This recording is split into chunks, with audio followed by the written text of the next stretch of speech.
At the outset, let me congratulate Dr. S.S. Lal for actually planning what is ideally required. Yes, we have a past, but we are all bothered about the road ahead. And the road ahead is something which we all need to plan. And like what WHO, taking a cue from what WHO told a couple of days back, this road ahead is going to be long like the national highway. So we don't have anything, an end of the tunnel appearing. Lal, can you please share the screen? We don't have the end of the tunnel appearing, and we need to look at the long road. So, as rightly emphasized earlier, when everyone focus on COVID care, the non-COVID illness take a backseat, and that should not happen, especially in Kerala. Can you scroll up? Why it is so?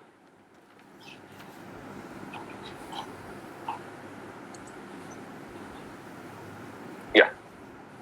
You can see here that Kerala has a very high prevalence of cardiac disease, diabetes, cancer, chronic pulmonary diseases, and mental illness.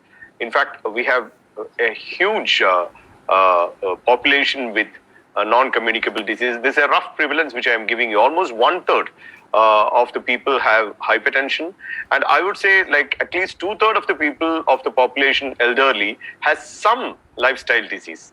The NCD risk factors, look there: tobacco, alcohol, obesity, insufficient consumption of fruits and vegetables. So what is happening here? Earlier, during the first lockdown, all forms of tobacco was banned, but not anymore. We didn't have alcohol for some time, but not anymore. We have alcohol.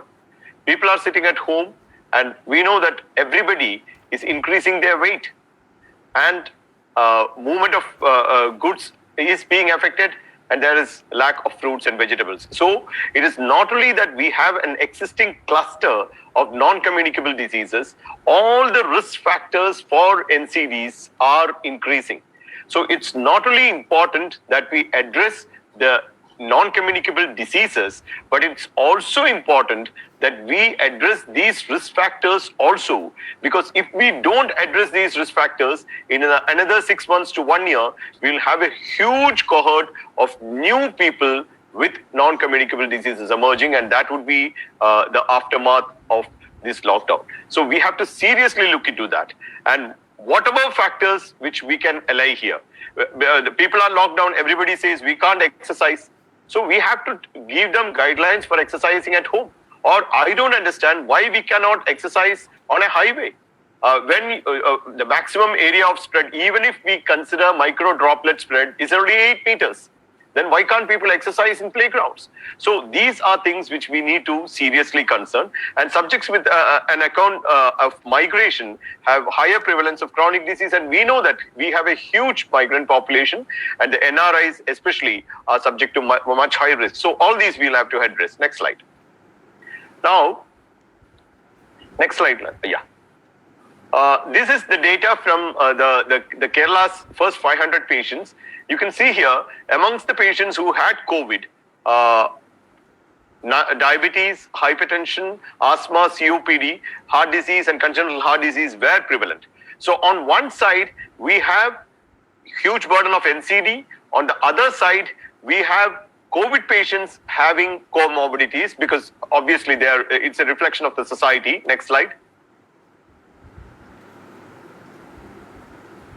And hence it becomes important, because COVID is more serious in those with comorbidities. We have umpteen number of studies coming. I'll show you one a little later, saying that if someone has comorbidities, he is more likely to go in for severe complications. So that is why the reverse quarantine, just like applying to the elderly, would also apply to those with comorbidities. And non-COVID morbidity, I told you, there are a lot of people who are dying of heart attacks. Initially, we had fewer heart attacks, but right now, there are a lot of problems. There are a lot of issues: non-availability of medical consultation, non-availability of drugs, lockdowns being imposed suddenly. So the routine care is getting affected. Care is crucial, but getting deprived, and we need to work on solutions. Next slide. So I'll not go into all these details. I'll just tell you that COVID and comorbidities. You can see here there are two criteria. One, at increased risk, those with chronic kidney disease, COPD, immunocompromised, obesity, serious heart disease, type 2 diabetes, etc., are known to be at increased risk, and a host of other factors like asthma, CVA, hypertension, smoking might be at increased risk. So we need to address that. Next slide. Now you see here, this is again data from Kerala, risk factors for 2016. You see there on the right side, high BP, dietary risk, high fasting glucose, high body mass index, high total cholesterol, tobacco use, air pollution probably is the only thing which is coming down, and rest everything is going up.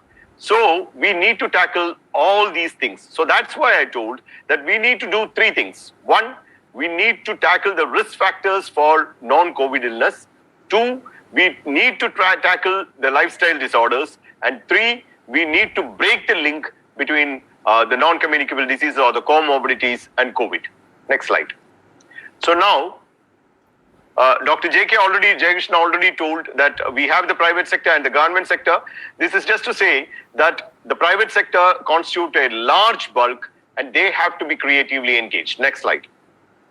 So now I come to my last two slides where we are going to suggest some solutions. We are extremely grateful that Iqbal sir is taking so much pain to put things into track. He is right there listening to all these things, and he has promised that it will reach the Chief Minister and the Health Minister also. So that's a huge message. And also we have Dr. Marthanda Pillai sir, who is the national policy maker of IMA. So all these little points which are being mentioned here is going to get translated in the coming week into action, and that's a huge privilege. So the message is very clear. We have to engage the private sector. The government sector is almost saturated. They are holding the COVID cases, and non-COVID cases should ideally be entrusted through a networking system of private institutions. So that is where IMA has successfully experimented this networking. In trauma rescue, we have a network of ambulances.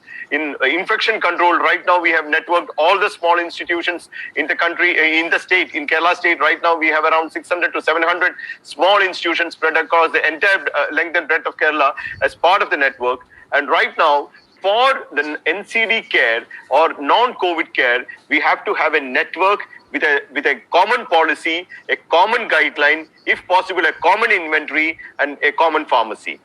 And government has to handhold. JK already told, we need equipments, we need PPE, we need guidelines, we need drugs. So all those things have to be ensured. And non-COVID care centers capacity, no, previous slide.